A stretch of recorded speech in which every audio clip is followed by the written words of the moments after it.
21वीं सदी के महान संत त्राहिमाम कलिकाल के धराधाम पर अवतरित आवागमन के बीच में टहलते हुए चराचर जीवों को शांति की प्रकाश से प्रशोभित कराने वाले अनंत श्री विभूषित परम आराध्य संत सद्गुरु महाराज के युगल पार पदों में कोटि नमन। मंचस्थ निजासन पर विराजमान संत मत के युवा सन्यासी विद्वान सरलता व नम्रता की प्रतिमूर्ति संत मत की कृति ध्वज को जन जन तक फहराने वाले ऐसे पूज्य महापुरुष के युगल पार पदों में मैं सादर नमन करता हूँ। मुद मंगल साधु समाज के युगल पार पदों में कोटि नमन।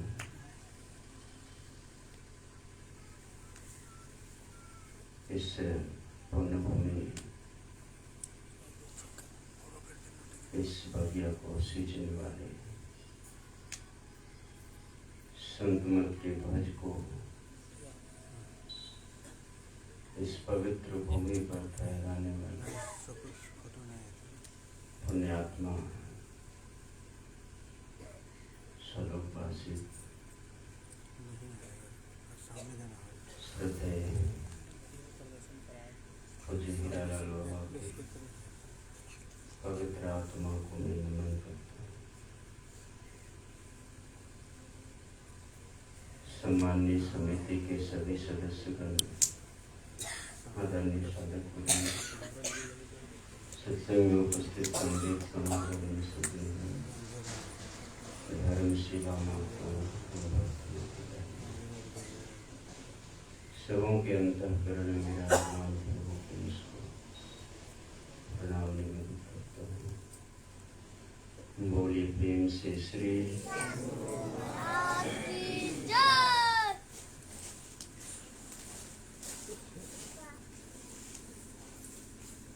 जब पुण्य की पूंजी इकट्ठी होती है तब संत सम्मेलन सत्संग में पहुंचने के उत्कंठित विचार पैदा होता है।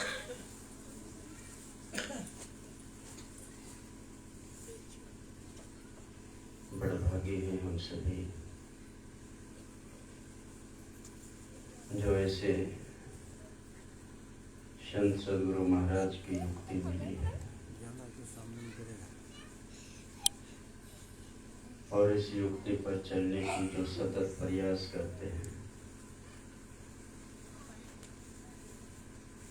वो तो और बड़भागी है।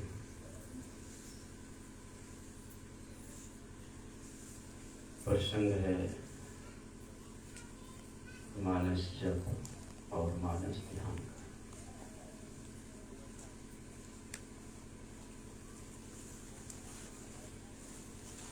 मानस जाप हम क्यों करें और मानस जाप से हमें लाभ क्या है?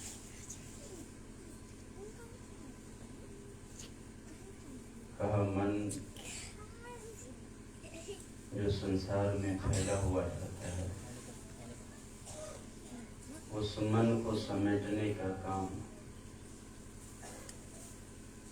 मंत्र करता है और मंत्र की विधि आपको पता है कि जपने की तरीका 3 प्रकार का है। एक है जो बोल बोल करके जपते हैं और दूसरा है जो उपांशु जप। उपांशु जप का तरीका है कि सिर्फ जापक का होठ हिलता है लेकिन शब्द उच्चारण बाहर की तरफ विशेष नहीं होता है। लेकिन वाचिक जप में जापक थक भी जाते हैं, क्योंकि मानव का स्वाभाविक श्वास लेने की जो प्रक्रिया है वो नाक से है, और जो वाचिक जप करते हैं वो मुंह से श्वास लेते हैं। इसीलिए वो जापक बहुत ज्यादा देर तक जाप नहीं कर सकता है। ऐसे कह सकते हैं कि शारीरिक हरासमेंट वाचक जप करने वाले को होता है। तो वाचिक जप से ज्यादा श्रेष्ठ उपांशों को बताया। उपांशों जप में भी नाक से श्वास नहीं ले सकते हैं, क्योंकि ओठ जैसे हिल रहा है तो स्वाभाविक है कि आप मुंह से श्वास ले रहे हैं। इस जाप को मध्यम जाप बताया, इसलिए साधक को उपांशु जाप भी विशेष फलदायक नहीं माना गया। अब बात आती है मानस जाप की। तो मानस जाप में न ओठ हिलता है, न आप बोल कर जपते हैं। तो यहाँ एक प्रश्न होगा कि यहाँ शरीर से संबंधित जो भी आपका अवयव, यानी ये कह सकते हैं जैसे तालु है, कंठ है, ओष्ठ है, जीभ है, जो वर्णात्मक शब्द का प्रयोग करते हैं,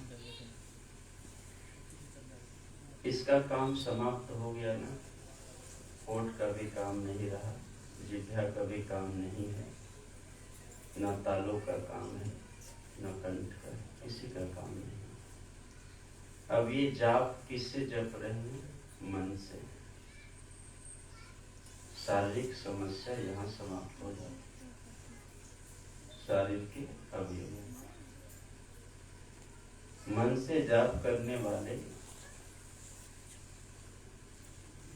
शरीर से जब जाप कर रहे, शरीर में थकावट हो रही थी। अगर हम मन से जाप करेंगे किसकी थकावट है? मन थकेगा, और मन थक जाएगा तो काम आपका बनेगा नहीं। इसीलिए वाचिक जप से उपांशु जप से मानस जप श्रेष्ठ है, और हम संत माता अनुयायियों को मानस जप ही करना हमारे सदगुरु का आदेश है। और इस मंत्र का जाप हमें चलते फिरते करना चाहिए। मंत्र का जाप चलते फिरते और अपने इष्ट के रूप का, स्वरूप का ध्यान तो बिना बैठे नहीं होगा।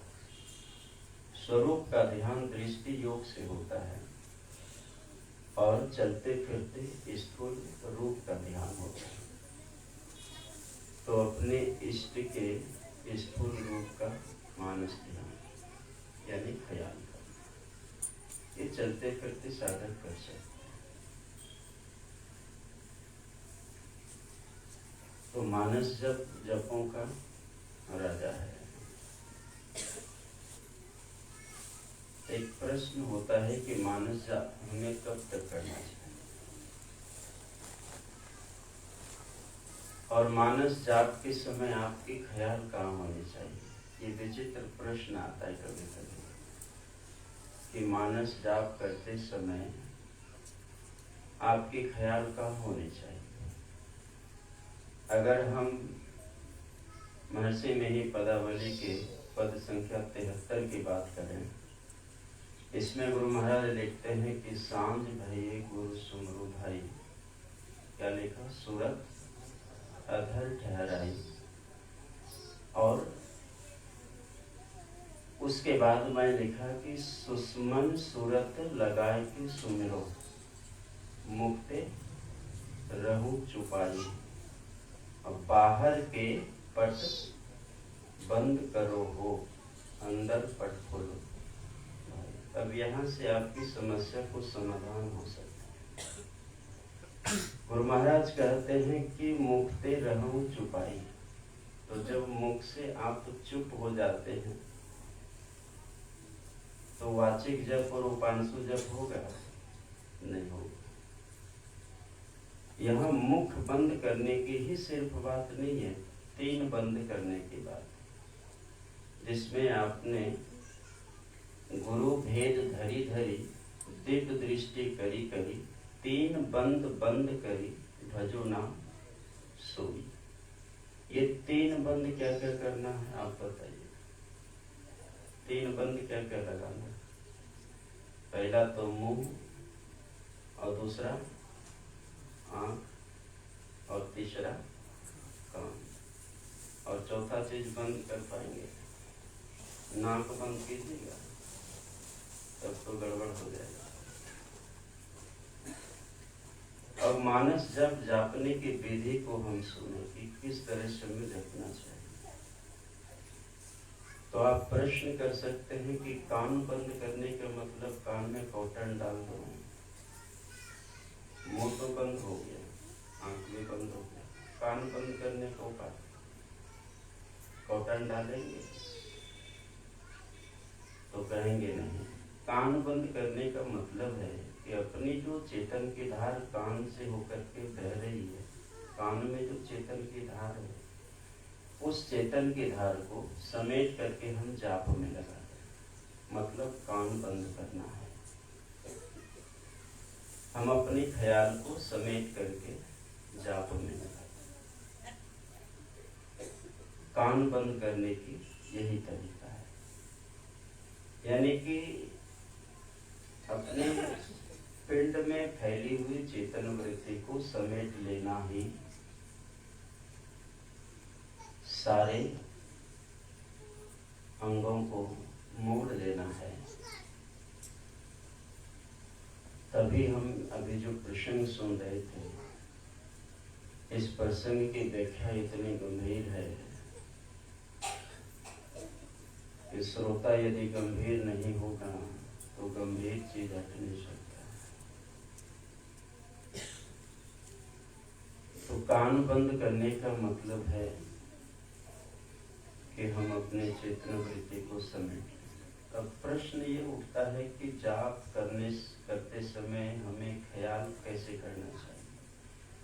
अगर कोई साधक ये करता है कि जाप भी कर रहा है और इष्ट के रूप को देख भी रहे हैं, तो यहाँ उसके मन में चंचलता है, अभी मन स्थिर नहीं है। मानस जाप का मतलब है कि आपकी ख्याल जाप में लग जाए।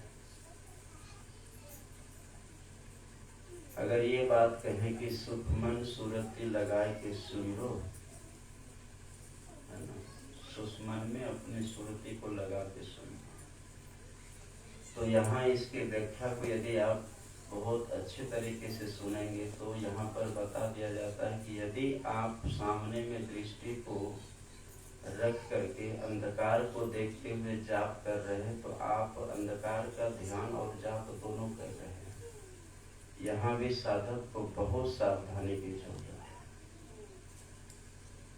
मतलब गुरु महाराज ने जो कहने की कृपा की, आज पूज्य बाबा भी सुबह बता रहे थे कि 2 मिनट यदि मंत्र का जाप मनोयोग पूर्वक होता है तो बड़ा भागी है। मतलब किसी भी रूप की कल्पना और किसी भी सामने यानी अंधकार की कल्पना करना और मंत्र का जाप करना, अब आपको ये समझ में आता होगा कि कितना कठिन काम है मंत्र का जाप करना। लेकिन परेशानी में मत पड़िए, बहुत आसान है। थोड़ी सी कोशिश हमें करनी है, थोड़ी सी कोशिश इतनी ही कि हम अपने ख्याल को मंत्र में लगा दें। मंत्र जाप करते समय सिर्फ मंत्र का ही जाप में अपने को लगाना, और जब जाप तब तक जपना चाहिए जब तक कि आप और जाप ना हो जाए, तब तक जाप जपना चाहिए। उसके बाद अपने इष्ट के स्वरूप रूप का स्थूल रूप, ये मंत्र का जाप सत्संग योग भाग 4 में इसका नाम दिया स्थूल सगुण रूप उपासना। ये पहली उपासना है, और पहली उपासना को किए बिना सूक्ष्म है ना, निर्गुण अरूप उपासना नहीं हो सकता, जो कि नाद बिंदु उपनिषद की अति नादानुसंधान की क्रिया है, चौथी क्रिया। पहले हम अपने जमीन को मजबूत करें, जिस पर कि साधना रूपी मंजिल खड़ी होने वाली है। इसलिए जब भी याद आ जाए मंत्र का जाप में लग जाना चाहिए। और ये जो अभी हम लोग रामचरितमानस में सुन रहे थे कि जीह देहरी द्वार, इसकी चर्चा एक बार मैंने पहले कर चुका है और मैं पीछे बैक होना नहीं चाहता हूँ।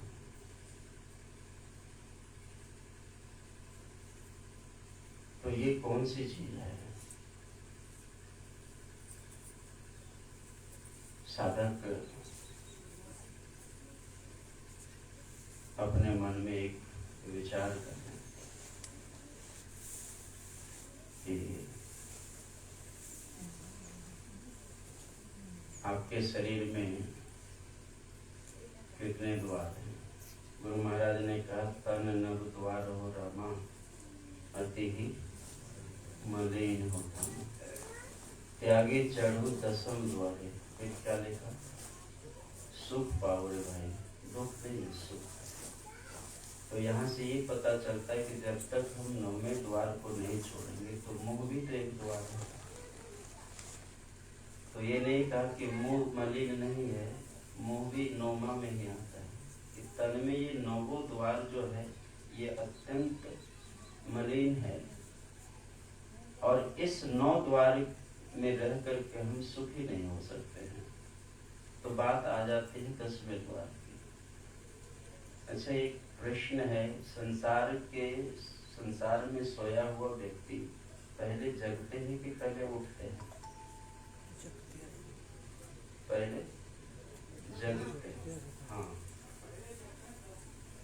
और अध्यात्म में अगर इस प्रश्न को उल्ट करें कि अध्यात्म में चलने वाले जीवात्मा अंतः आकाश में विचरण करने वाले पहले उठते हैं कि पहले जगते हैं?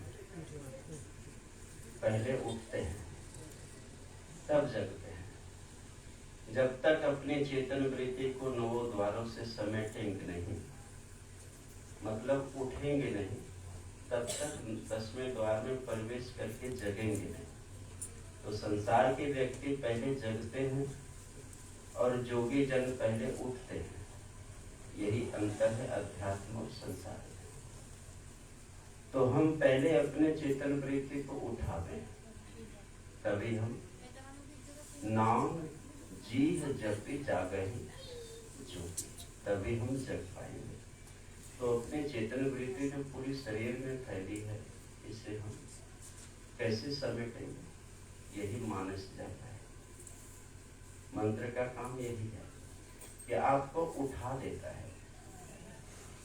मानस जप और मानस ध्यान का काम है आपको उठाना, और दृष्टि साधन का काम है आपको जगा देना।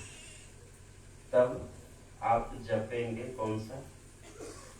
उस नाम को जपेंगे जो स्फुट कहाँ से? अव्यक्त अनादि अनंत अजय अज आदि मूल परमात्म, जो ध्वनि प्रथम स्फुटित परा धरा, जिनसे कहिए अस्फुट है। जगने के बाद तब आप उस नाद को पकड़ेंगे। तो ये वर्णात्मक शब्द आपको उठाता है और ध्वन्यात्मक शब्द आपको जगा देता है। और जब जग जाते हैं तो आप प्रभु को देखने के काबिल हो जाते हैं। संत मत का ज्ञान इसी पर टिका हुआ है, और हम सभी साधक साधिकाओं को पूरी एकाग्रता पूर्वक जाप करते हुए अपने आप को उठाने की कोशिश करनी चाहिए, और उस जगत में जहाँ पर आप जग पाएंगे वहाँ पर लगाने की कोशिश। मानस जप और मानस ध्यान का इतना ही काम है। और इस क्रिया को मैं पुनः निवेदन करूं कि हम साधक साधिकों को इस क्रिया को हम चलते फिरते कर सकते हैं, मंत्र का जाप और अपने गुरुदेव का मानस देना। लेकिन दृष्टि योग की क्रिया बिना बैठे नहीं होगा। इसके लिए तो आपको हाथ पैर छोड़ना ही होगा। लोग कहते हैं कि तो शरीर एकदम टूटने के लिए तैयार हो जाता है, दृष्टि योग क्या होगा? तो भाई टूटे या फिर आपके सूत्र बैंडेज लगा के चीजें करना तो पड़ेगा, इसके लिए कोई उपाय नहीं है। इसलिए बैठने का अभ्यास हम मानव शरीर में ही कर सकते हैं। कोई अन्य जोनी में 83,99,999 जोनी में से एक भी ऐसी शरीर नहीं है जो कि धड़ गर्दन मस्तक सीधा करके किसी आसन से ढेर देर तक बैठ सकता है। इसलिए हम मानव शरीर वाले बड़भागी हैं जो ऐसे सदगुरु की युक्ति मिली है। अपने मन को संसार के प्रपंचों से, विषयों से, उलझनों से मोड़ करके कोशिश करें कि आप चेतन वृत्ति को फैले हुए शरीर से समेट कर उठा लें, तभी हम अपने जाप को सिद्ध कर पाएंगे। जाप सिद्ध तभी समझना चाहिए साधक को जब आपकी इंद्रियों के द्वारा बाहरी वस्तुओं को और विषयों को ग्रहण करना छोड़ दे। तब समझना चाहिए कि साधक अपने जाप में पक्की हो गया है। तभी वो समझना चाहिए कि वो साधक आंतरिक यात्रा करने के लिए बलवान हो गया। खोज करो अंतर उजियारी, क्या लिखा? गाड़ीबान की पहलवान, दृष्टिबान लिखा। दृष्टिबान कोई देखा है, एक होता न पहलवान बलवान, है ना, गाड़ीबान। यहाँ लिखा दृष्टिबान, यानी कि दृष्टि में जिसकी शक्ति आ गई। दृष्टि योग अति करत ही करत, कपनी सहजे सुटे, करोड़ हो गए सूरत, दिल दरवाजा टूटे नजर के जोर से, अरे हारे में ही लगे टकटके खूब जोर पर जोर से। यही है जगना और यही है मानस जप और मानव ध्यान की ताकत। हम साधकों को इस क्रिया को करने में ज़्यादा से ज़्यादा समय देने चाहिए और तभी हम संत मत के आंतरिक रहस्य को समझ पाएंगे। जब तक करेंगे नहीं तो संत मत को समझना बहुत कठिन है। तो मुझे ये सौभाग्य मिला हमारे आदरणीय राजा बाबू और उनकी बहन, ये मैं तो इस जगह से अनभिज्ञ था और ना जाने गुरु महाराज कहाँ कहाँ भेज देते हैं, दूर जाना हो जाता है। ऐसे मैं समझता हूँ कि मेरा सौभाग्य है कि आप सबों के बीच में प्रथम बार आया और ये इसका श्रेय आदरणीय राजा बाबू और उनकी बहन पर जाता है। और ऐसे तो गुरु महाराज की प्रेरणा है, किनको प्रेरित करेंगे, किनसे क्या करवाएंगे। सुबह पूज्य बाबा बहुत अच्छे से हम सबों को बता रहे थे। तो मैं तो एक वक्ता नहीं हूँ, मैं भी श्रोता ही हूँ और सीखने वाला हूँ। कुछ सीखना चाहता हूँ कि इस जीवन में कुछ सीख सकूँ संत मत की ज्ञान को। ऐसे कुछ बात के ही श्री चरणों में मैं नमन करते हुए निवेदन करता हूँ कि आप भी हम सबों को अमृतवाणी सुनाने की कृपा करें। समय के साथ इतना ही बोलिए प्रेम से श्री सद्गुरु महाराज।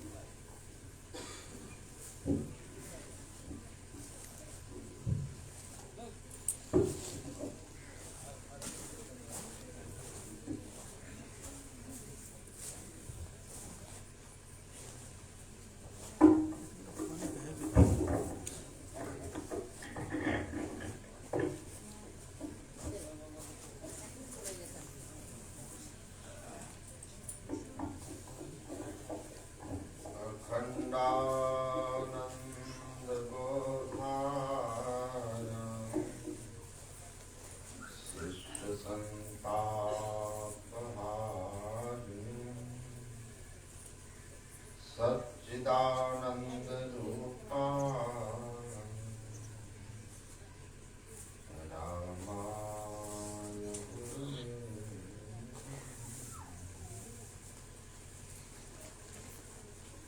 धन्य धाम सद्गुरु सुखद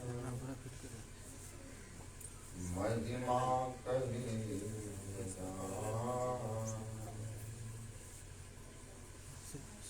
जो कछु तुम्हारी कृपा मोते कछु न बसाए।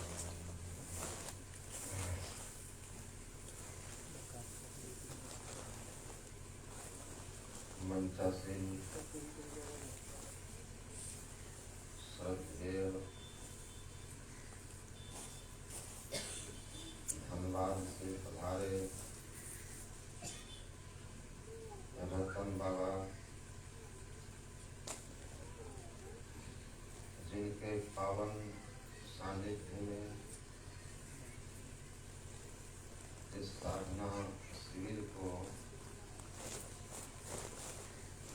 इस बार प्रारंभ से संचालित होने का शुभ अवसर प्राप्त हुआ है और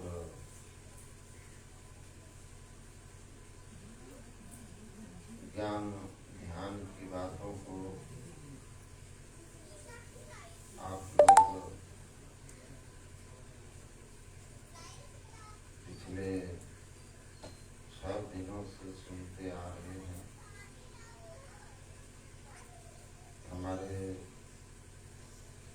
श्रद्धेय धनंजय बाबा जो भगवान राम की अयोध्या भूमि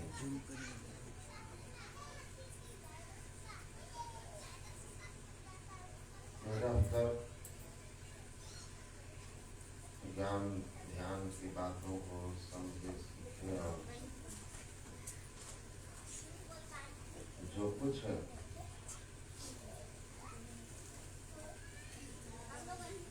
शेष रहा वॉल्यूम बढ़ा दीजिए।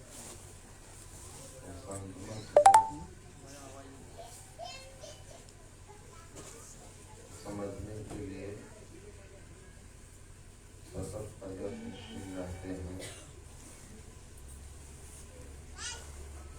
यहाँ इस स्थान को जिन्होंने पिछले 33 वर्षों तक साधना शिविर चलाकर तन को आध्यात्मिक ऊर्जा से भरा सत्यलोकवासी श्रद्धेय हीरा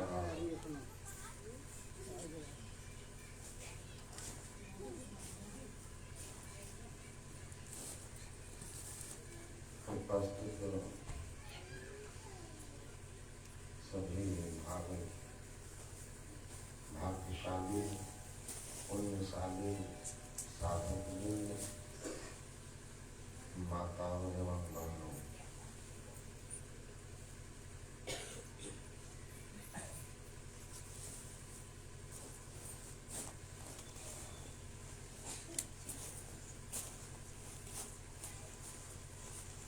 प्रातः श्रद्धेय हीरालाल बाबू के पुत्र कह रहे थे कि मैं जागता ही बहुत विलम्ब से था पहले, लेकिन पता नहीं गुरु महाराज की क्या कृपा है हम पर कि इस बार मुझे आलस स्पर्श भी नहीं करता और मैं 2:30 बजे जग जाता और आए हुए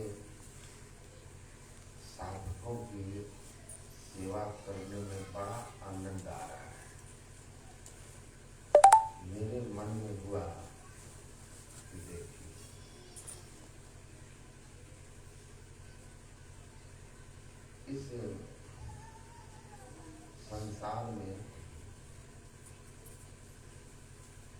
किसी से कब क्या काम लेना है,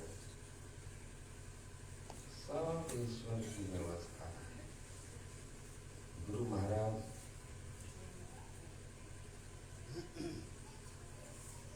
का यह ध्यान यज्ञ काम है, वह व्यवस्था करेंगे। आप विचारिए, रामायण में प्रसंग आता है कि हनुमान जी वृक्ष पर बैठे हैं, छिप कर, और एक राक्षसनी कहती है कि मैं स्वप्न देख रही थी कि एक बंदर आया है, पूरा लंका जला दिया, बड़ी भारी क्षति पहुंचाई उसने लंका को, बहुतों को मार दिया।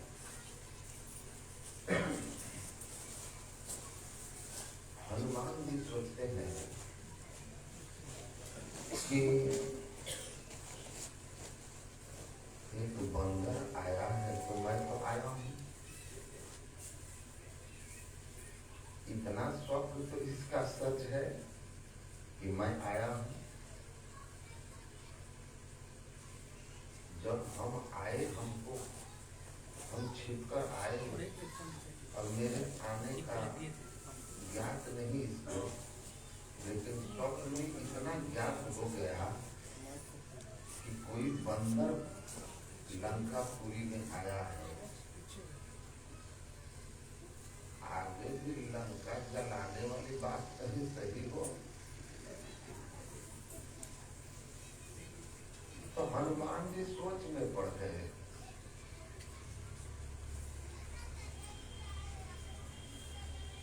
कि मैं लंका जलाने के लिए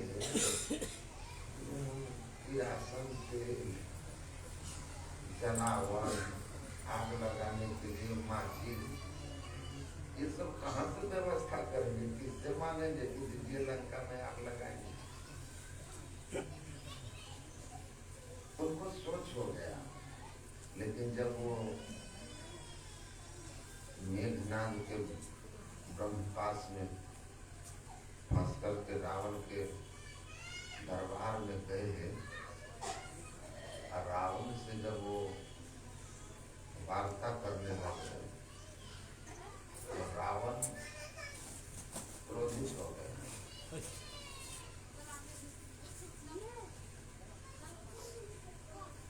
रावण क्रोधित हो गया।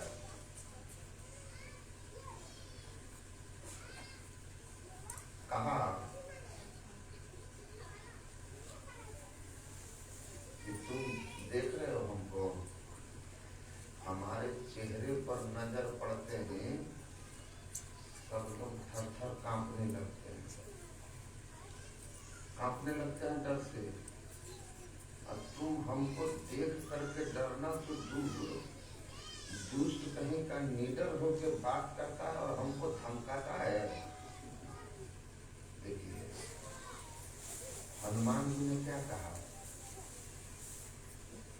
तुम्हारे भृकुटी को देख करके डरता वो लोग है जो उनकी भृकुटी पर ध्यान नहीं लगाता है। किनकी भृकुटी पर? भृकुटी विलास जा सुलय कोई, सपन का संकट पड़े सोई, जिसके भृकुटी विलास मात्र से ये प्रकृति द्वय उत्पत्ति लय हो गए प्रभु की मौत।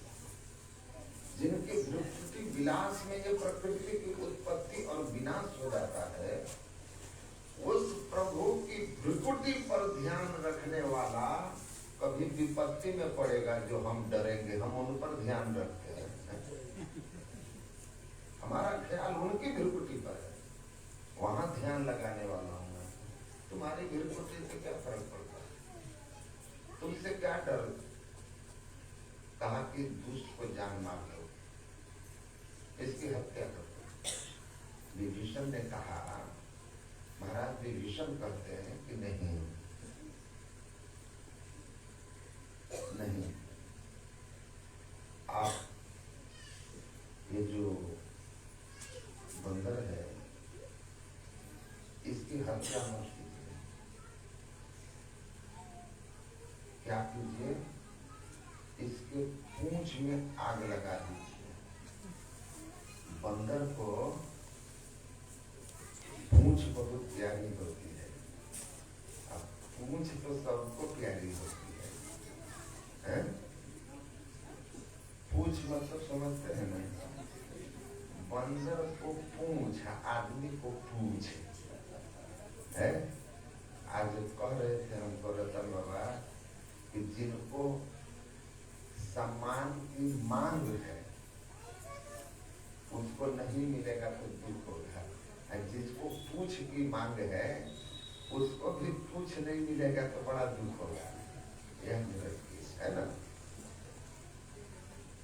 मान बढ़ाई ईर्खा दुर्लभ तजना ये, इसके पूछ में आग लगा,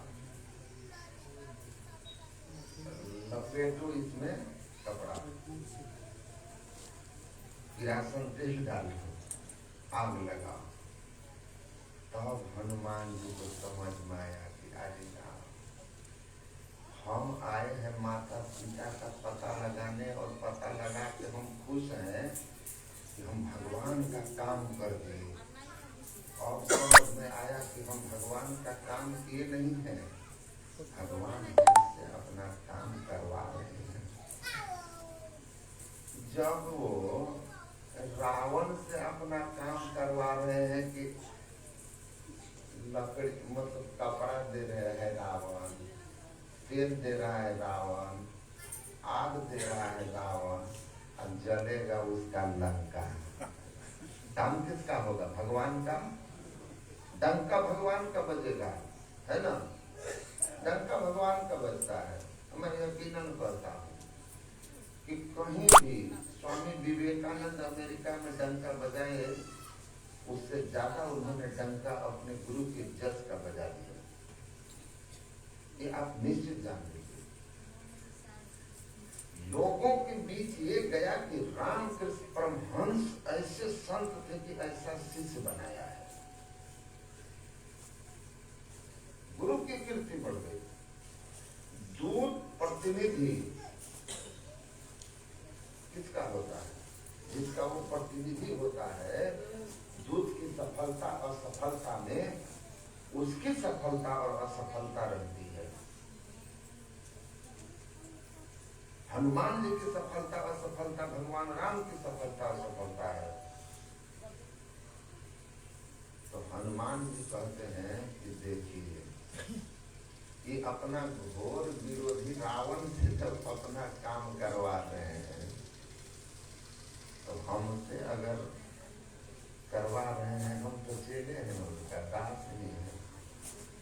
तब उनको कहते हैं प्रभु मुद्रिका मेली मुख माही, जलधि लांग गए अचरज नाही।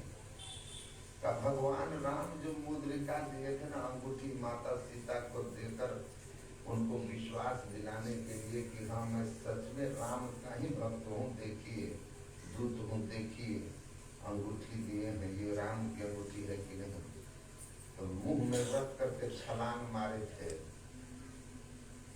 तो वो कहते हैं कि प्रभु राम की दी हुई वो जो आशीर्वाद रूपी मुद्रिका थी ना, उस मुद्रिका के बल पर हम एक ही छलांग में समुद्र को पार कर गए।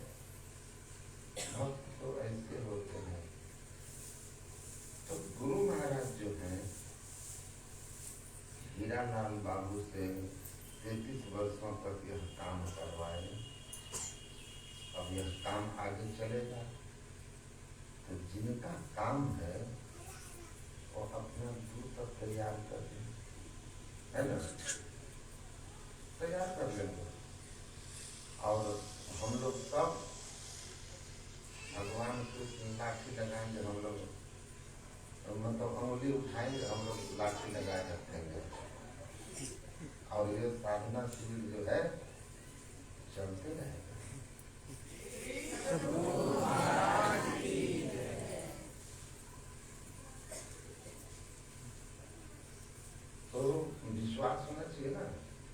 गुरु महाराज क्या लिखे हैं? काग भुसुंडी जी की साधना पद्धति के संबंध में भगवान शिव जो सुनाए हैं कि किस तरह से हे पार्वती तम पति हरि भजेहु जिनि खागा सो सुनु उमा सरस अनुरागा। काग भुसुंडी जी किस तरह से गिरि सुमेरु उत्तर दिश दूरी नील शैल एक सुंदर भूरी तासु कनक मय शिखर सुहाए चारों चार मेरे मन भाए, जो वो कह के सुना रहे हैं, तहाँ पति हरि भजहु जिनि खागा सो सुनु उमा सहित अनुरागा। वहाँ रह करके भगवान को जिस तरह से भगवान का भजन करते थे काग भुसुंडी जी महाराज, वो आप अनुराग से सुनिए। आप अनुराग से नहीं सुनिए, आगे एक बड़ा सुंदर लाइन है श्रोता के लिए। श्रोता कैसा होना चाहिए? श्रोता सुमति सुशील सुचि कथा रसिक हरिदास पाई अति उमा गुप्तमति सज्जन करहे प्रकाश। श्रोता का गुण बताए। श्रोता सुंदर बुद्धि वाला हो, मतलब विवेकवान हो। श्रोता सुमति सुशील, सज्जन सुशील होना चाहिए। सुचि पवित्र, अंतर बाहर से पवित्र भाव वाला। अगर ऐसा है तो पाइए, ऐसा किसको पाइए? ऐसे श्रोता को पाइए। हे उमा, ऐसे श्रोता को पाकर जो साधु पुरुष होते हैं अति गुप्तमपि, गुप्त से गुप्त बात दिल खोल के कह देते हैं, है ना? पात्र होना चाहिए। अगर पात्र मिल गया, सत पात्र, तो संत महापुरुष बिना पूछे भी उनको सारी गूढ़ बातों को समझा करके कह देते हैं। तो श्रोता सुशील सुमति सुचि आप लोगों का क्वालिटी बताया गया है ना? अगर ऐसा मिल गया तो हम लोगों का क्वालिटी है कि बिना छिपाए बता दीजिए, ताकि उनको प्रेरणा मिले और वो प्रेरित हो, है ना? वो प्रेरित हो। कुछ दल बहादुर बाबा जानते, बड़ी ऊंची साधना। मैं एक बार 1996 ईस्वी में मैं उनसे पूछा, मैं तब विद्यार्थी था, BSc में पढ़ रहा था। मैंने उनसे पूछा कि ऐसे ही बाबा, जो गुरु महाराज लिखे हैं कि भीतर में चांद सूरज, है ना, सब दिखाई देता है, प्रकाश होता है, शब्द होता है, ये सब बात सही है क्या? है ना? सही है क्या?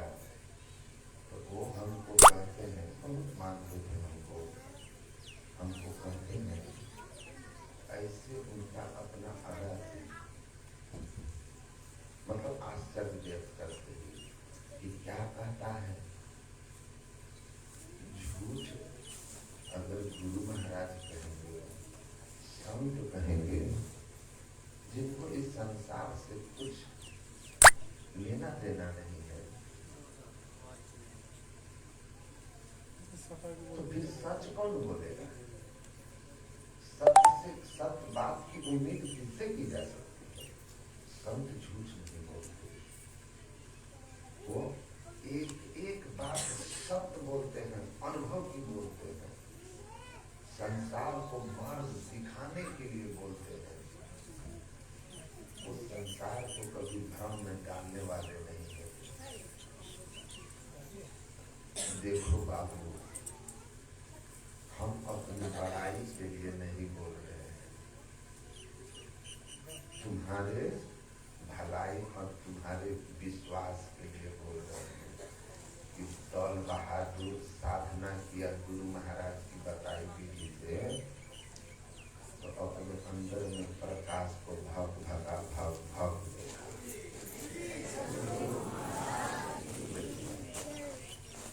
उनको लगा होगा कि इसको विश्वास दिलाओ, विश्वास हो जाएगा, कहीं साधु बन गया तो सत्संग के लिए बड़ा प्रचार कर देगा, है ना।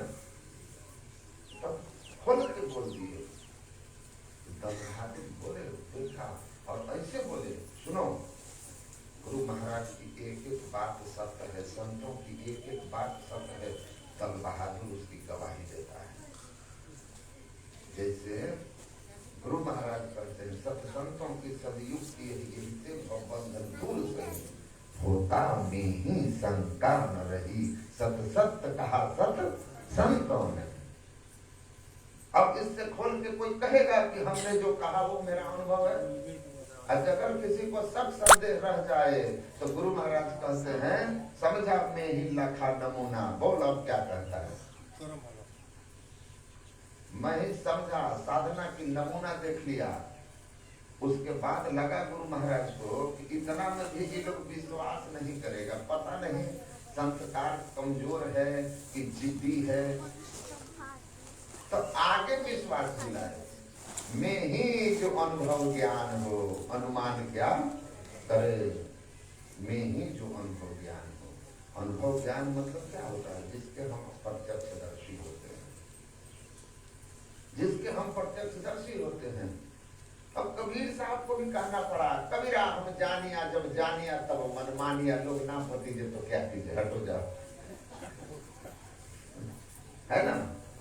अब कुछ इससे बचा, इससे क्या बचा रहे कहने के लिए? हम जानिया तब मन मानिया, ना पति तब मत पतियाओगे तो तुम्हारा भला होगा, है ना। हमारा काम है कहना, हम कह रहे हैं, आपका काम है करना। करिए, करिएगा तो तरिएगा, नहीं तो डेस डेस डेस, है ना। करिएगा तो तरिएगा, नहीं तो मरिएगा।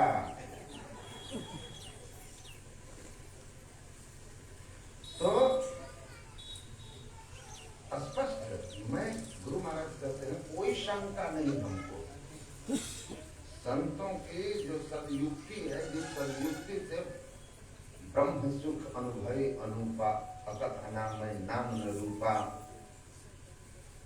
गोस्वामी जी जो कह रहे हैं कि ब्रह्म के सुख का अनुभव होता है, उस ब्रह्म का जिसका नाम रूप नहीं है, जो वाणी से परे है, जो अनंत है, जो सबके घट घट में है, उस ब्रह्म के सुख का अनुभव होता है। गुरु महाराज कहते हैं कोई शंका नहीं है, एकदम निश्चित जान लो। जो कह रहे हैं हम, वो अपने अनुभव से कह रहे हैं, अनुभव है मेरा।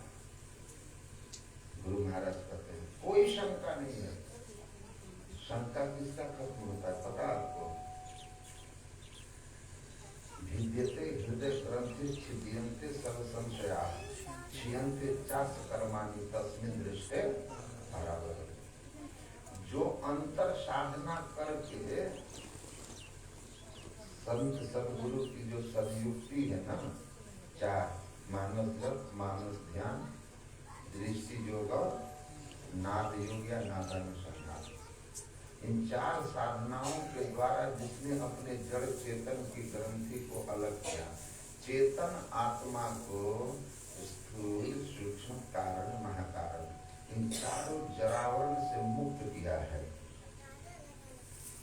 वही उस परम तत्व परमात्मा को अनुभव किया, देखा। उसी के भिद्यते सब संशय, सारे संशय नष्ट हो गए। गुरु महाराज कहते कोई शंका न रही। अब कहीं कोई शंका नहीं है, क्योंकि अनुभव करके देख लिया कि हाँ जैसा जैसा कहा था वैसा वैसा सब सही है। इसीलिए सत्य सत्य कहा सत्य संतों। संतन की कहूँ सांची साखी, अब ये कहते जो वे कहीं आखी। गुरु नानक देव जी महाराज कहते संत महात्मा जो कहे है ना, उसका हम गवाही दे रहे हैं। हम गवाही दे रहे हैं कि संत जो कहते हैं वो आंखों देखी कहते हैं, क्योंकि वो जैसा कहे हम भी वैसा किए तो आंखों देखा है ना। साखी आंखी ज्ञान की, समझ देख मन माही। कबीर साहब कहते हैं साखी, साखी जो है ना, साक्षी गवाही आंखों देखी है, ज्ञान की आंख से, अंतर दृष्टि से, आत्म दृष्टि से, ईश्वर के होने का, ईश्वर की सत्ता का। अब साधना में बढ़ते हुए, साधना में दिखने वाले प्रत्येक अनुभूति का संत गवाही होते हैं, और तब संसार को चेताते हैं कि हम इस राह पर चल करके सुख शांति और आनंद को अनुभव किए हैं, तुम इसी राह पर चलो, तुमको भी आनंद की प्राप्ति होगी, दुख का अंत होगा। तो भरोसा है ना, भरोसा। काल भूषुनी जी के लिए गुरु महाराज कहते हैं, जो लिखते हैं भगवान शिव, पीपर तर तर ध्यान सुधरई, अच्छा पाकर तर करई, आन छाह कर मानस पूजा, हरि तजि हरि भजन काज नहीं दूजा, बटतर कह हरि कथा प्रसंगा, आवहि सुनहि अनेक विहंगा। तो जब वो हरि की कथा करते हैं ना, सत्संग करते हैं, तो कहाँ सत्संग करते हैं? सत्संग करते हैं किस वृक्ष के नीचे? वट के वृक्ष के नीचे, विशाल वट वृक्ष के नीचे बैठते हैं। गुरु महाराज कहते हैं कि कौन सा वट वृक्ष के नीचे, किसकी छाया में, किसके आश्रय में? वेद पुराण, गीता, रामायण, पुराण, दुनिया के सारे धर्म शास्त्र, संतों की वाणियां, ये जो बेहद ज्ञान के सागर है ना, सब ग्रंथ और संतों का ज्ञान, उसका आश्रय लेकर। और ऐसा करने वाला संत मत ही है, याद रखिएगा। कहीं सुने हैं सबका आश्रय लेकर सत्संग होता है? संत मत में सबका आश्रय लिया जाता है, ताकि आपकी बुद्धि में बात जग जाए,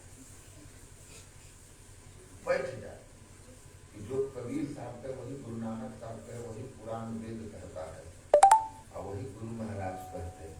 नहीं तो बात बैठेगी। तो कहते हैं देखिए, विभिन्न धर्म ग्रंथों के विशाल वृक्ष के आश्रय में बैठ करके, कौन से शिखर पर? सुबुद्धि रूपी शिखर पर। प्रकाश में शिखर जो है वो सद्बुद्धि है। सद्बुद्धि के शिखर पर बैठकर विभिन्न शास्त्रों का सहारा लेकर के वो सत्संग करते हैं, और तब उनको समझ में आ जाता है बिनु गुरु बोधि की ज्ञान है ना। बिनु गुरु होने की ज्ञान मतलब बिना गुरु के ज्ञान नहीं हो सकता। तो जीवन में क्या चाहिए? गुरु चाहिए, और विश्वास दिलाने के लिए पूरा जोर लगाते रहेंगे। और आगे बिना गुरु भाव निधि तरई न कोई, जो गिरंज शंकर संग हो गए। जो ब्रह्मा विष्णु महेश के समान भी हो जाओ, बिना गुरु के संसार सागर से नहीं तरोगे, मतलब दुख से नहीं छूटोगे। और गुरु महाराज कहेंगे कि याद रखना, बिना गुरु की कृपा पाए नहीं जीवन उधारा है। एकदम इसको निश्चय पूर्वक जान लो। अब भगवान शिव आएंगे और वो अपनी वाणी सुनाएंगे, कहेंगे देहि ब्रह्म भयो यस्मात् तत् कृपार्थम बदामि हम सर्व पाप विमुक्तात्मा श्री गुरु पद सेवना। हे उमा, सभी पापों से मुक्त होकर के परम शुद्ध पावन पवित्र ईश्वर के धाम का अधिकारी वही बन सकता है जो गुरु के चरण शरण में जाकर के सेवा करके उनकी युक्ति लेकर अपने को शुद्ध पवित्र करता है ना? ऐसे नहीं होगा। कबीर साहब आएंगे और कहेंगे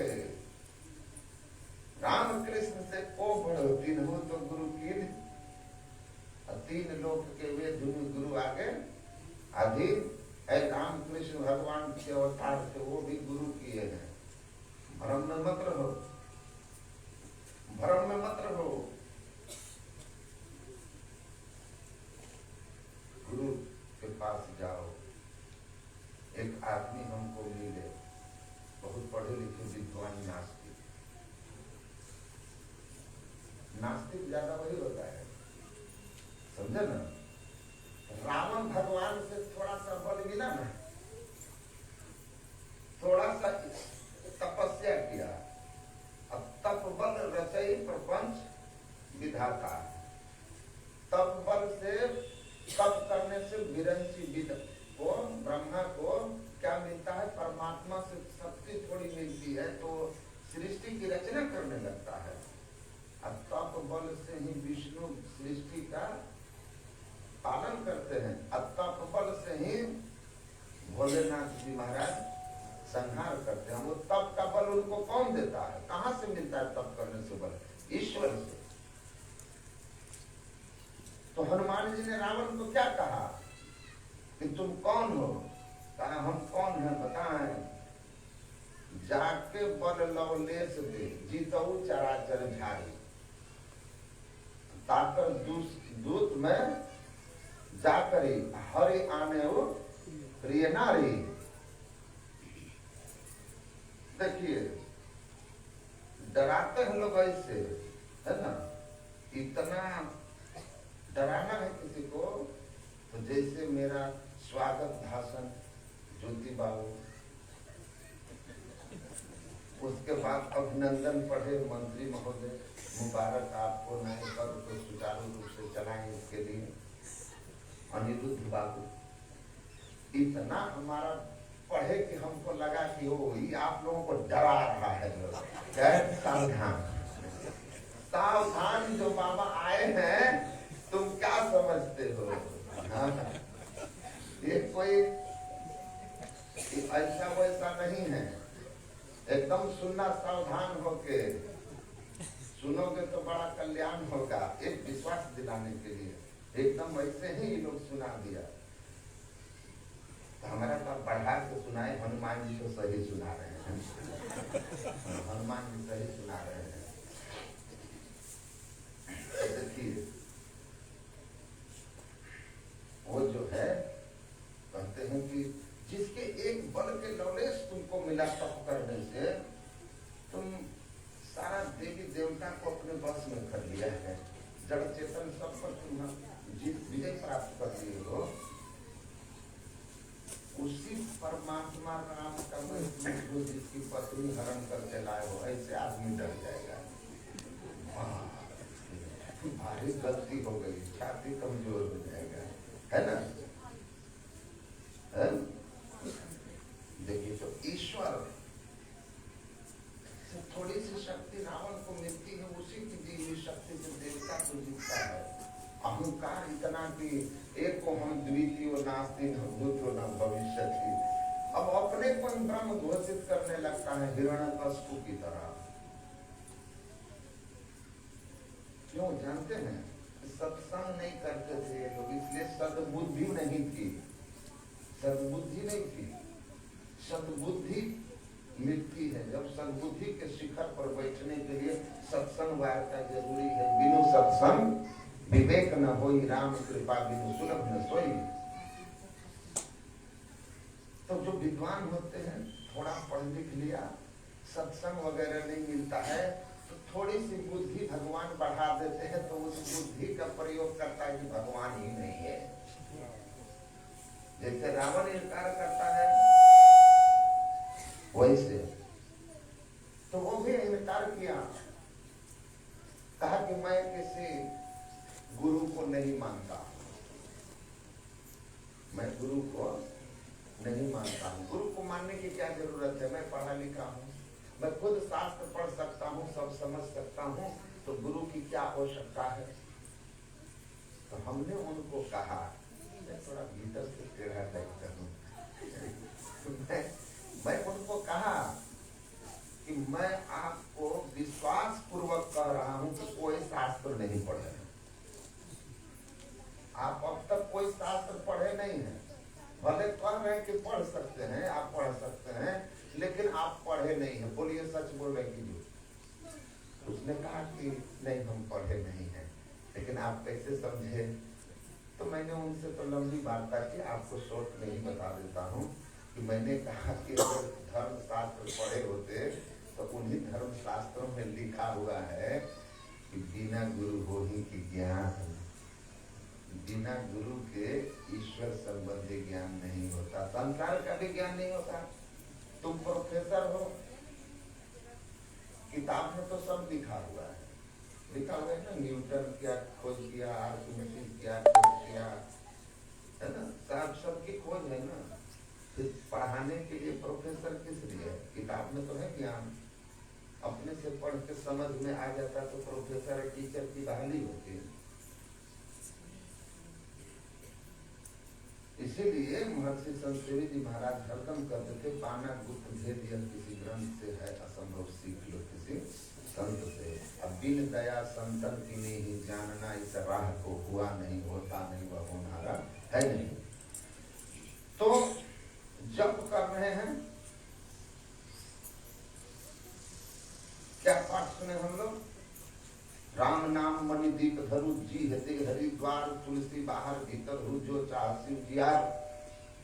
और उसके बाद वर्णन हुआ, जी नाम जपि जागहि जोगी, परमारथि प्रपंच वियोगी, ब्रह्म सुख अनुभवै अनुपा, अकथ अनामय नाम न रूपा, जानि चाह गूढ़ गति जेहु, जी नाम जपि जानहु तेहु, साधक नाम जपहि लौलाए, होहि सिद्ध अनिमादिक पाए, जपहि नाम जन आरत धारे, मिटहि कुसंकट होहि सुखारी। राम भगत जुग चारि प्रकारा, चरुकृत चारु अनघ उदारा, चहु चतुरन कहु नाम आधारा, ज्ञानी प्रभु में विशेष प्यारा। चारों चतुर, चार तरह के परमात्मा के भक्त हैं। एक ज्ञानी भक्त है, दूसरा जिज्ञासु भक्त है, तीसरा आर्त भक्त है, और चौथा अर्थार्थी भक्त है। तो चारों भक्त के लिए नाम आधार है, चहु चतुरन कह नाम आधार है। परमात्मा का नाम चारों का आधार है, लेकिन भगवान शिव ने कहा कि वो जो जाप जग पाकर कर करई, तो पाकड़ के वृक्ष के नीचे दूसरे प्रकाश में शिखर पर वो जप करते थे। तो ये जो पीपर का कौन सा, वो पाकड़ का कौन सा वृक्ष है जिसके नीचे बैठते थे? गुरु महाराज कहते हैं गुरु भेद है ना, जपने में भेद है, जाप रहे और आप रहे। ठीक ठीक इसको समझना है। किस तरह से जप किया जाता है दीक्षा में बताया जाता है ना। नहीं तो माला तो कर में फिरे, ये भी जप है। माला तो कर में फिरे, जीभ फिरे मुख माही, मनवा तो दस फिरे, यह तो स्मिरन नहीं। ऋषिकेश में मैं काली कमली वाले के आश्रम में गया था। वहाँ एक बैठे हुए महात्मा थे, हाथ में माला, गोला छोटा सा बना के हाथ में माला, माला उनका चलता था। वो हम लोगों से बात भी करते थे, कहते थे देखना रे, बालू ठीक से चाल लेना। काम हो रहा था ना आश्रम में, बालू ठीक से चाल लेना, उसमें मिला देना। बढ़िया से चलना, नहीं तो प्लास्टर में दिक्कत होगा, थोड़ा मोटा बालू आ गया है, बोल भी रहे हैं जब भी मतलब हाथ घूम भी रहा है। तो हमको लगा कि अच्छा कबीर साहब ऐसे कोई को देखे होंगे काशी में देखे होंगे, तो वो कहे होंगे अच्छा एक लोहा कहीं देता हूँ कि माला तो कर में जीव फुरे मुख माही मनवा तो यही कुछ मेरा तन थिर मन थिर वचन थिर सूरत निरत थिर और कह कबीर वा कलप को पलक न पावे, पलक को कलप न पावे, तो ये अवस्था है।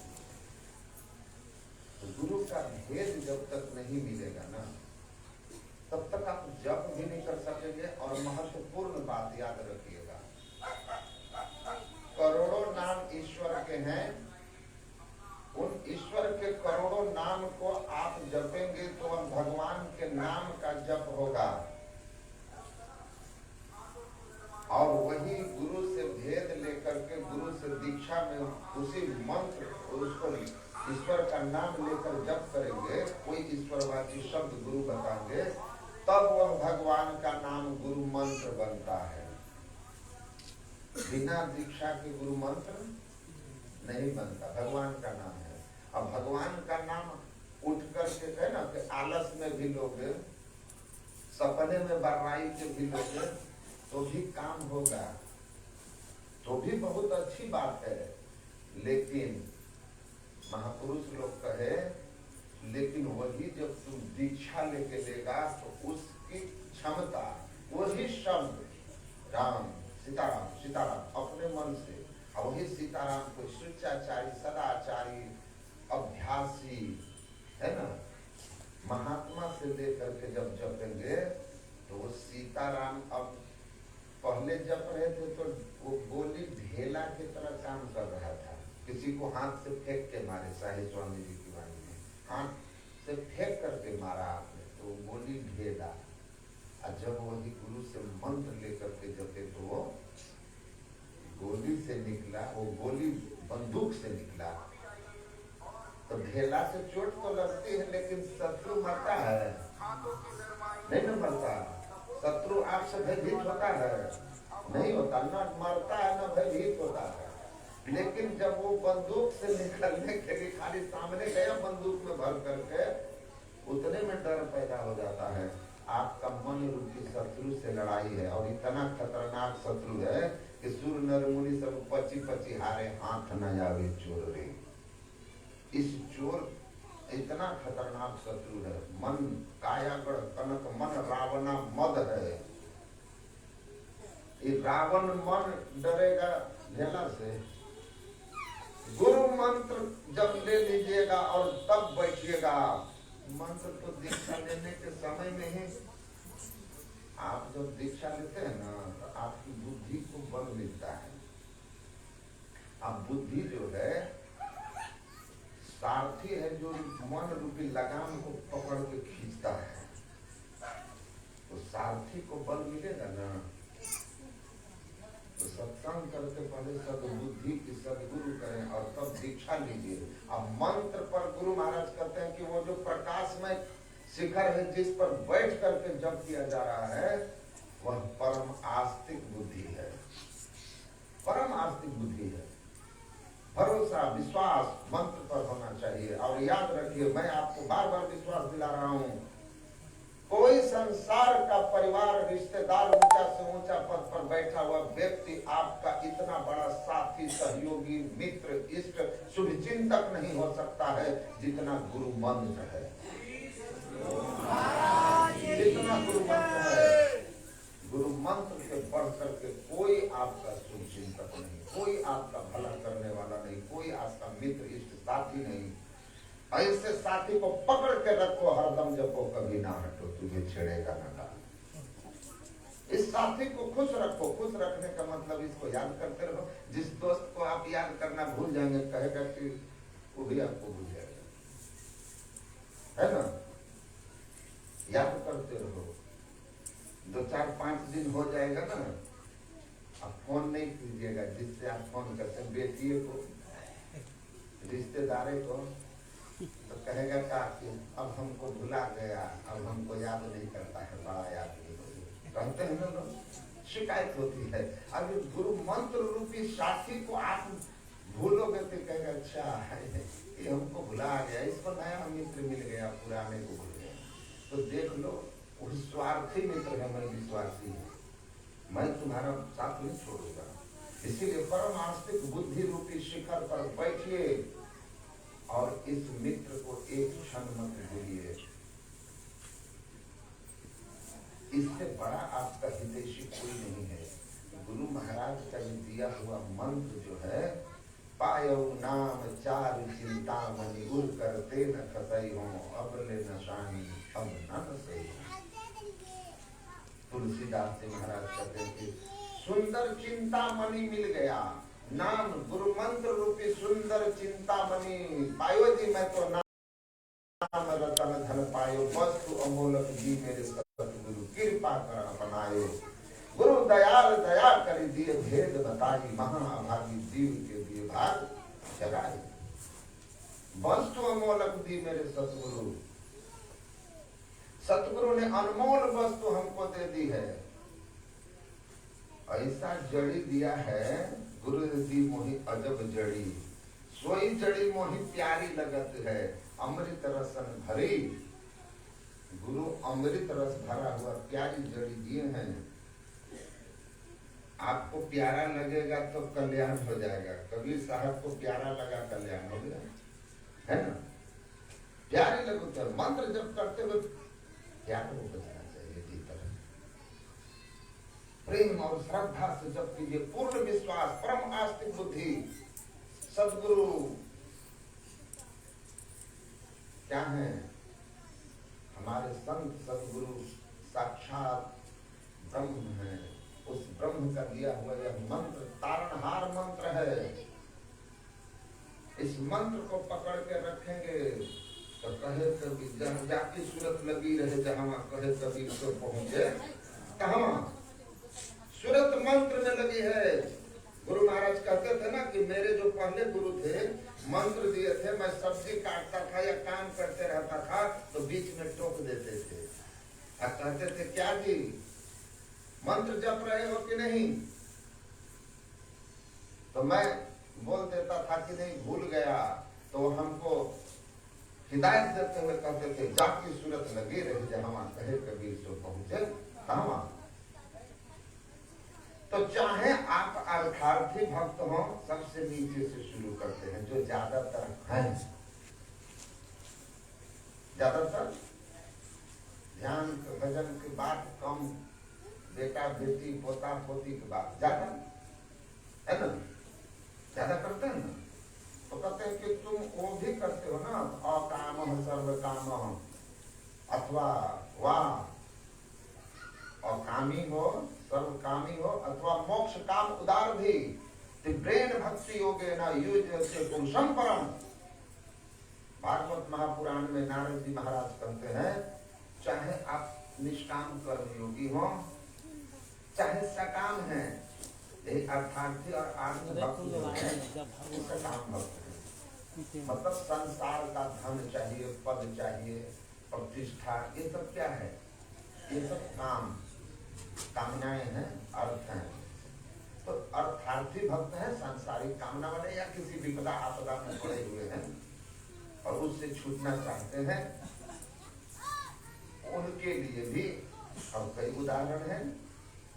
कई उदाहरण है जो संसार की कामना लेकर भगवान का सुमिरन ध्यान किया तो उससे उसको मिल गया, आपदा विपदा में पुकारे तो उनको भी रक्षा हो गई, है ना?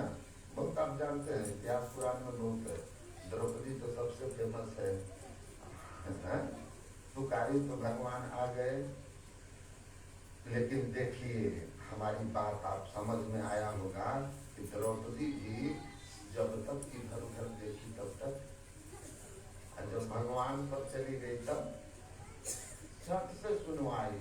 उसी तरह गुरु मंत्र, गुरु महाराज, गुरु मंत्र, ये आप पहले विचारिए। राधा स्वामी कहते हैं बाहर के संग अस जब होई, सतगुरु सम प्रीतम नहीं कोई, तब अंतर का सत्संग धारे, सूरत चढ़े आसमान पुकारे। बाहर जब ऐसी आस्तिक बुद्धि दृढ़ता के साथ स्थिर हो जाएगी कि गुरु महाराज से बढ़ करके और इस संसार में कोई इष्ट मित्र हितैषी हमारा नहीं है, और इसलिए गुरु मंत्र को हरदम जपना है, गुरु आदेश उपदेश का पालन करना है। तो राधा स्वामी कहते हैं कि जब तुमको ऐसी जिस दिन वृत्ति बन जाएगी कि सतगुरु संप्रीतम नहीं कोई, सतगुरु से ज्यादा प्यारा प्रेमी संसार में आपको प्रिय न रह जाए, तो आप समझिए कि मंत्र जप करते करते इष्ट रूप का ध्यान करना क्यों पड़ता है। पता आपको क्यों करना पड़ता है? अगर इष्ट का रूप आपके अंदर में नहीं आता है, लिखा लीजिए हमसे, आपके अंदर में गुरु महाराज से प्रेम नहीं है। जिससे जिसको प्रेम होता है उसको याद करने के लिए प्रयास नहीं करना पड़ता है। जिससे जिसको प्रेम है वो चाह के भी उसको भूल नहीं पाता है, अपने आप ख्याल उसके तरफ जाता है, अपने आप जाता है। तो संत सदगुरु के प्रति जो प्रेम जगेगा ना, तो स्वाभाविक ख्याल वहां जाएगा, चाह के भी मन को नहीं रोक पाएगा। हम तो चाहते हैं कि मन जाके वहीं फंस जाए, है ना। जीभ कहाँ बार बार जाती है? दांत में जहाँ कुछ फंस जाता है ना। उसी तरह हमारा मन संसार में जहाँ फंस गया, अब खींच के लाइएगा वहीं जाएगा। जिस दिन गुरु के चरणों में फंस गया, उस दिन बात बन गया। भव सागर की नाव शुद्ध संतन के चरण, तुलसीदास पर्याप्त बिनु मिलहि राम धर्म। तो मन संत सदगुरु से बढ़कर कोई प्रीतम नहीं है, कोई हितैषी मित्र नहीं है। प्रासंगिक में कहा था, ईश्वर देव पितर परिजन सो होत न यह उपकार, यह होवत गुरु से ही में ही गुरु की अमित बलिहार। कहते हैं कि भ्रम में मत पड़ना, सुतबित दारा सपन है सारा, अंत न आवे कामा हो, है ना। फिर कहते हैं इतना नहीं समझ में आया तो शरीर बड़ा प्रिय है, इसके लिए भी सुना देता हूँ। क्या समझ सुनाते हैं कि धन को गिने, अर्थार्थी भक्त धन को गिने, धन चाहिए उसके लिए पागल हो। धन को गिने निज तन न सहाय, तुम हंसा एक का, या तो सतगुरु गुरु हेरो करिए सहाय अनेका। अब बताइए, गुरु महाराज इतना हम लोगों को समझा रहे हैं, संत इतना समझा रहे हैं, धन को भी नहीं, धन के चक्कर में है कि लेके जाइएगा। हर निज तन न सहाय, जो शरीर लेके आए वो भी काम नहीं आएगा। तुम हंसा एक का, तुम अकेले जाओगे, जीव अकेले जाओगे। याद रखना, परलोक में कोई साथ नहीं देने वाला है। जा मार्ग के गने जाए न कोसा, जिस मार्ग पर चलोगे वहां कोई, इतना लंबा मार्ग दूरी घर विकट पंथ बहुमार। वो लंबा घर दूरी, बड़ा लंबा दूरी है घर, बड़ा पंथ विकट है, और ऊपर से पड़ेगी बहुमार। सबसे बचना चाहते हैं तो कहते हैं जा मार्ग के गले जाए न कोसा। गुरु नानक कहते हैं हरि का नाम तहाँ सदा संगीतोसा। ये जो नाम है ना, गुरु मंत्र है ना, यही आपको वहाँ संतुष्टि, संतोष, धीरज देगा, रक्षा करेगा। इसीलिए इसको जपिए। अभी हम दीक्षा दिए, तो एक शिक्षक एक शिक्षिका पति पत्नी से कटिया कुप्पा घाट में, तो मैं दीक्षा दे रहा था तो उनकी पत्नी बोली कि मैं दुर्गा रक्षा स्तोत्र नियमित पाठ करती हूँ, क्योंकि हम लोगों को थोड़ा अगल बगल के लोग जोक टोक वाला उसकी भाव थी कि लोग हमारे घर पर हमेशा कुछ न कुछ परेशानी करते रहते हैं। अगल बगल में एक दो हमारी विरोधी महिला हैं जो सावन मंत्रों की सिद्धि की हुई है, जिसको साधारण भाषा में टाइम कहते हैं। कहा कि वो तंत्र मंत्र करते रहते हैं। तो मैं दुर्गा रक्षा स्तोत्र है, रक्षा स्तोत्र है, उसका नियमित पाठ करती हूँ। तो हमारे घर में उनका प्रभाव जो है नहीं है। तो बाबा उस स्तोत्र का पाठ मैं करूं कि छोड़ दूं? मैंने कहा उनको, जो मैंने जो कहा, मैं बोला देखिए लोग गीता भी पाठ करते हैं ज्ञान के लिए, हम लोग गीता पाठ करते हैं ज्ञान के लिए, हम लोग रामायण का भी पाठ करते हैं ज्ञान के लिए, दुर्गा सप्तशती भी हम लोग पढ़ते हैं, किस लिए? ज्ञान के लिए। ज्ञान के लिए, ज्ञान के लिए धर्म ग्रंथ को पाठ पढ़ना उचित है, उचित है, पढ़ना चाहिए।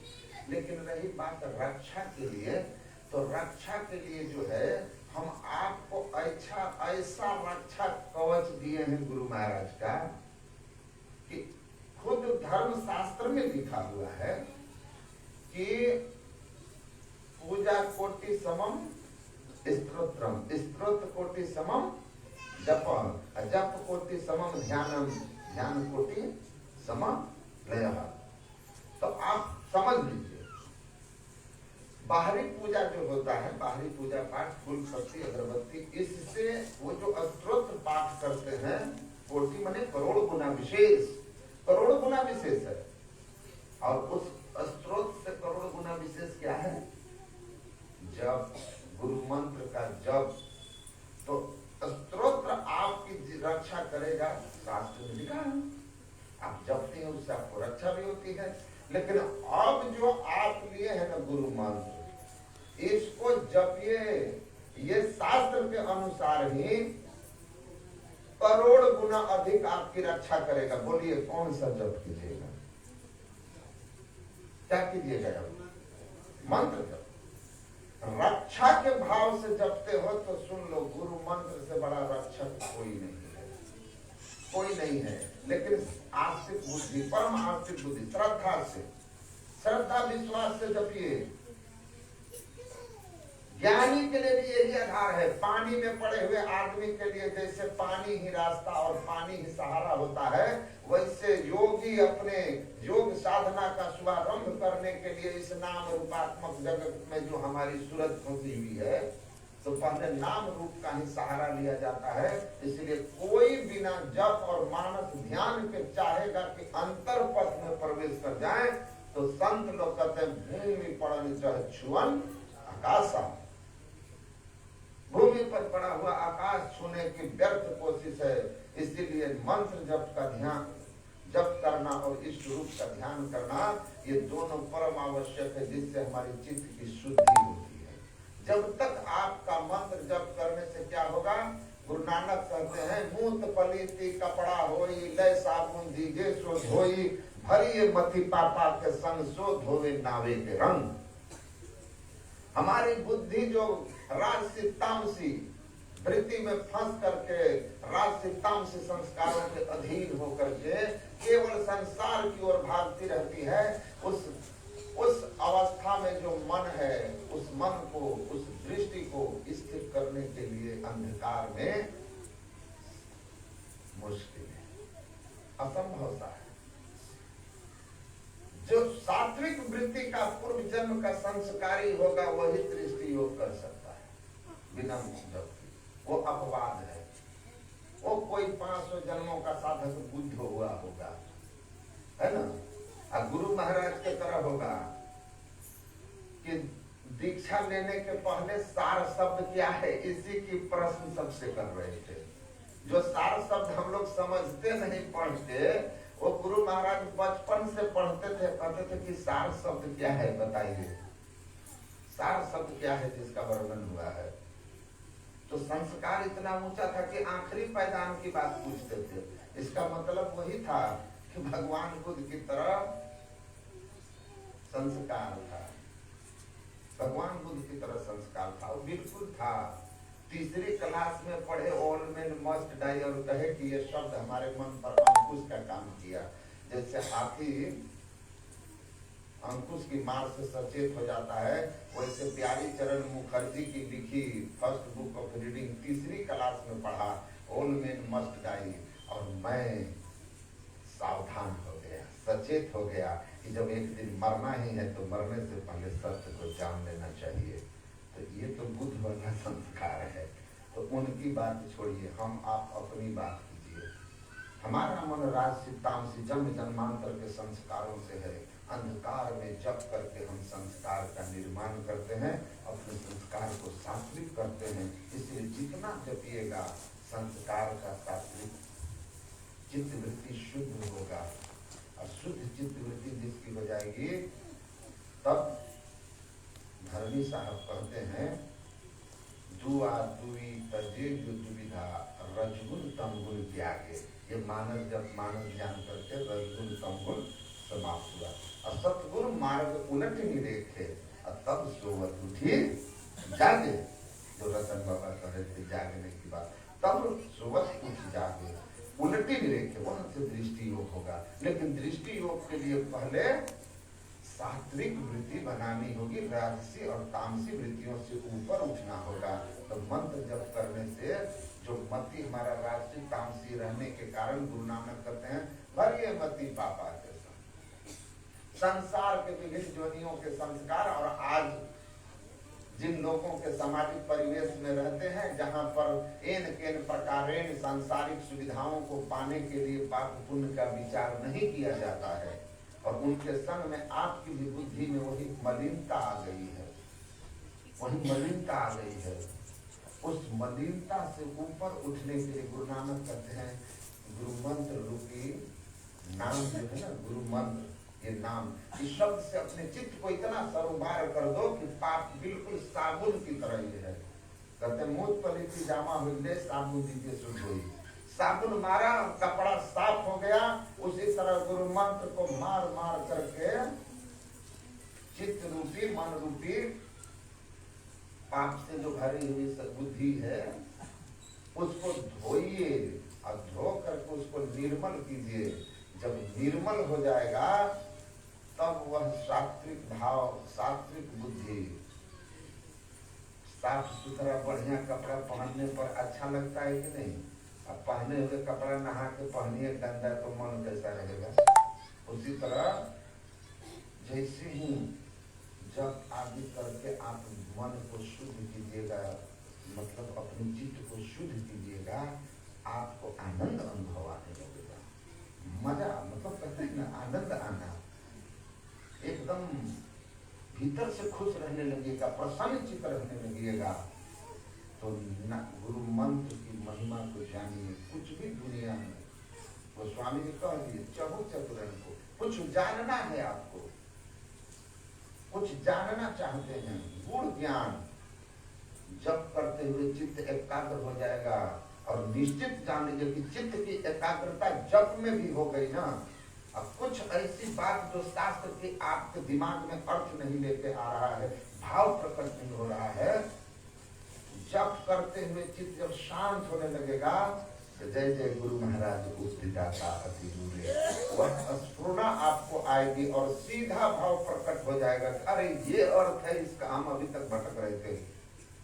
सारा शास्त्र पढ़ के जिस भाव को नहीं निकाल पाएंगे किसी संतवाणी, किसी शास्त्र वाक्य को, चित्त जप के स्थिरता में वह भाव प्रकट हो जाता है। भाव प्रकट होगा, आपका ज्ञान हो जाएगा। तो याद रखिए एक बात हमेशा, ये जो मंत्र जप है, इस मंत्र को मत छोड़िए। इससे बड़ा रक्षा कवच, इससे बड़ा चित्त शुद्धि करने वाला, इससे अधिक हमें सिद्धि देने वाला, हमारे मन को पावन पवित्र करने वाला, संस्कार को ऊंचा बनाने वाला, और गुरु के, इष्ट के, ईश्वर की ओर मन को जोड़ने वाला, उनमें प्रीत जगाने वाला और कुछ भी नहीं है। इसको पकड़ के रखना है और भूलना नहीं है। जब कभी मन आ जाए इधर उधर तो जान लीजिएगा मन की चिंता को छोड़ दीजिए। ये पायो नाम चारु चिंतामणि उड़ करके न।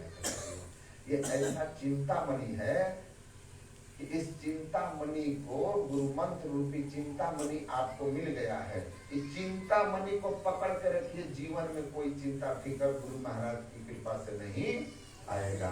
तो इस चिंतामणि को उड़ करते न खसई हो। उड़ मने हृदय के हाथ से इस चिंता रूप मणि रूपी मंत्र को नहीं गिरने देंगे तो हरदम जपो कभी ना हटो। घंटी बज गई, बोलिए श्री।